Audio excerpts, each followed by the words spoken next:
Sir आदाब, सत श्री अकाल दोस्तों। आप सब लोग को स्वागत है आपका खुद का चैनल करंट अफेयर्स एक्सप्रेस पे। तो अभी का गाइस नया न्यूज़ और नया अपडेट है।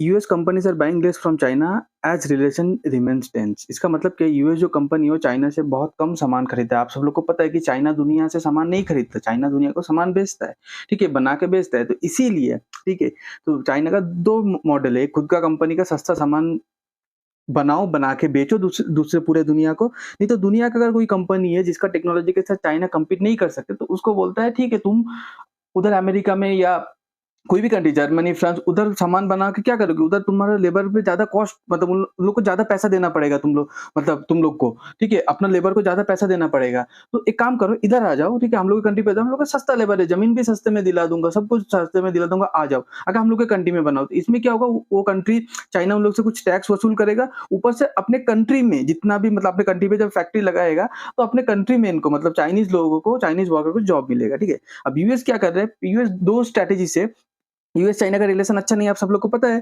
ठीक है? यूएस 2 स्ट्रैटेजी अपना रहा है। एक है अपना जो कंपनी चाइना पे जो मैन्युफैक्चर कर रहे हैं, उन लोग को बोल रहा है कि आप लोग इंडिया पे चले जाओ, आप लोग वियतनाम पे चले जाओ, इधर भी चीप लेबर है, ठीक है? और इधर चाइना जैसा, मतलब उतना कठोर रेगुलेशन भी नहीं है। चाइना पे क्या है? चाइना पे कोई डेमोक्रेटिक सरकार नहीं है ना।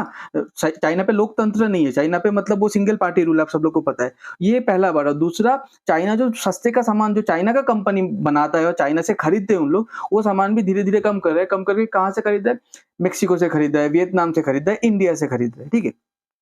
तो the US China trade war has become a cold war. मतलब ये कोल्ड वॉर मतलब कि जब घर के अंदर ही युद्ध होता है। अब चाइना के घर के अंदर तो नहीं हो रहा, पर यूएस चाइना के बीच में जो युद्ध हो रहा है, मतलब बिना हथियार का, ठीक है? ये ट्रेड सामान लेके, मतलब यूएस क्या कर रहे हैं, अच्छा तुम मेरे ऊपर, मतलब मेरे कंट्री में सामान भेजोगे, ठीक है, तुम 100 रुपए का सामान भेजो, उसमें 100% टैक्स, वो सामान बन गया 200। चाइना बोलता है ठीक है, मेरे साथ ऐसा किया तो तुम भी मुझे कुछ ना कुछ भेजते हो ना, तो तुम्हारे सामान पे भी मैंने टैरिफ टैक्स लगा दिया, तुम्हारा सामान भी अमेरिका में महंगा कर दिया। ऐसे तुम आईफोन भेजोगे मेरे कंट्री पे, ठीक है, चलो 10 लाख का आईफोन, ठीक है, सॉरी, मतलब 1 लाख का आईफोन, टैक्स लगा दिया 10 लाख हो गया, 10 लाख का मैकबुक 50% टैक्स लगा दिया 15 लाख हो गया, ऐसे।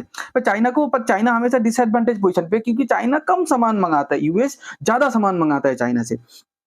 अब ये झगड़े में क्या हो गया, इंडिया को बहुत फायदा हो रहा है। जो वर्ल्ड बैंक का जो प्रेसिडेंट है, अभी आप सब लोग को पता है, वर्ल्ड बैंक का प्रेसिडेंट इंडियन है, एक पंजाबी है, बांगा बोल का, अजय बांगा साहब। तो मतलब वो रिसेंटली जब इंडिया पे विजिट किया था, तो इंडिया को बोला था कि ये जो सिचुएशन चल रहा है, ये इंडिया के लिए बहुत फायदेमंद सिचुएशन है। इंडिया अपने मैन्युफैक्चरिंग सेक्टर में बहुत फायदा उठा सकता है अगले 1 दशक में, मतलब 10 साल तक। ओके, तो इंडिया इसके लिए क्या क्या, मतलब कदम लिया? इंडिया प्लान के इंसेंटिव प्लान किया कि चाइना से जो कंपनी बाहर निकल रहा है, अमेरिकन बोलो, जो भी कंपनी बाहर निकल रहा है, इंडिया बोल रहे है हम लोग के पास आ जाओ, हम लोग तुमको इंसेंटिव देंगे, मतलब हम लोग तुमको टैक्स पे छूट देंगे, जमीन सस्ते रेट पे जमीन दिला देंगे, ट्रांसपोर्टेशन का फैसिलिटी देंगे, सब कुछ देंगे, हम लोग की इधर आके फैक्ट्री लगाओ। जो चाइना बहुत पहले किया था, इंडिया भी वो कर रहा है, ठीक है?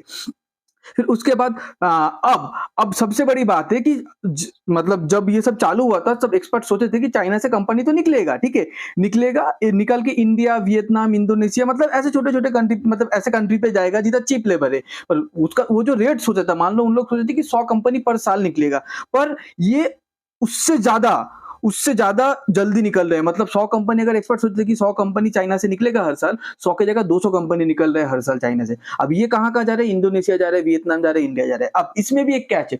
अब सब सब इंडियन मार्केट, अभी आप लोग को पता है कि इंडिया का मतलब लार्जेस्ट यंग पॉपुलेशन है, India is a young country, ठीक है? तो जो भी कंपनी वियतनाम जा रहा है, उन लोग को इंडिया एक ऑफर दे रहे हैं, ऑफर के साथ साथ एक हल्का सा बोल सकते हो धमकी भी दे रहे हैं। उन लोग को बोल रहे हैं हम लोग की इधर आ जाओ, हम लोग वर्ल्ड लार्जेस्ट डेमोक्रेसी है, ठीक है, हम लोग को कोई प्रॉब्लम नहीं होगा, चीप लेबर देंगे, गवर्नमेंट रूल्स का भी कोई, मतलब लाइसेंस फाइसेंस का भी प्रॉब्लम नहीं होगा, स्किल चीप लेबर देंगे, जमीन भी सस्ते रेट पे, एकदम हैसल फ्री जमीन दे देंगे, कोई झमेला नहीं है, पेपर वर्क का ज्यादा झमेला नहीं। फिर भी जो कंपनी नहीं आ रहा, तो उन लोग बोल रहे हैं कि आप लोग वियतनाम पे लगाना चाहते हो, लगाओ, दुनिया के कहीं भी कंट्री पे लगाओ, पर आप लोग का टारगेट क्या है? सब कंपनी का टारगेट है इंडियन मार्केट पे पहुंचना। अब आप लोग जब इंडियन मार्केट पे आओगे, तो एक बात हमेशा याद रखना कि दुनिया का कहीं भी कोने से इंडियन मार्केट पे आओ, पर आप लोग का ऐसा फॉरेन गुड्स माना जाएगा। अब फॉरेन गुड्स पे अलग से टैरिफ लगता है, ठीक है, जो आप लोग का सामान को महंगा कर देगा। मान लीजिए सपोज, जैसे एक कंपनी है, कौन सा कंपनी, कोई भी कंपनी आप लोग जैसे मान लीजिए एसस या एचपी लैपटॉप बना रहे हैं, और सेम कैटेगरी का मान लीजिए लैपटॉप बना रहे एसस, ठीक है, पर एसस इंडिया पे बना रहे, एचपी इंडिया के बाहर बना रहे। अब दोनों लैपटॉप का कॉस्टिंग आता है 20,000। पर वो सेम एसस इंडिया पे बना रहा है तो इंडिया कोई टैक्स नहीं लेगा, तो इंडिया बोलेगा ठीक है आप 20,000 पे बनाया तो आप 20,000 पे ही बेचो। पर वो सेम 20,000 का लैपटॉप जब एचपी बाहर से इंडिया पे बेचने के लिए आएगा, बोलेगा ये बाहर का कंट्री का है ना, फॉरेन गुड्स है ना, इसमें 20% ज्यादा टैरिफ लगा दूंगा, तो वो 20,000 का लैपटॉप 24,000 पे हो जाएगा। जब ऐसे बोल रहे हैं तो बाहर का कंट्री भी सोच रहे हैं कि हम लोग कहीं पे भी लगाए फैक्ट्री, हम लोग को घूम फिर के तो इंडिया का मार्केट को ही टारगेट करना है। तो इसका मतलब ये नहीं कि हर एक कंपनी इंडिया पे आ रहा है, but most of the companies India पे आ रहे हैं।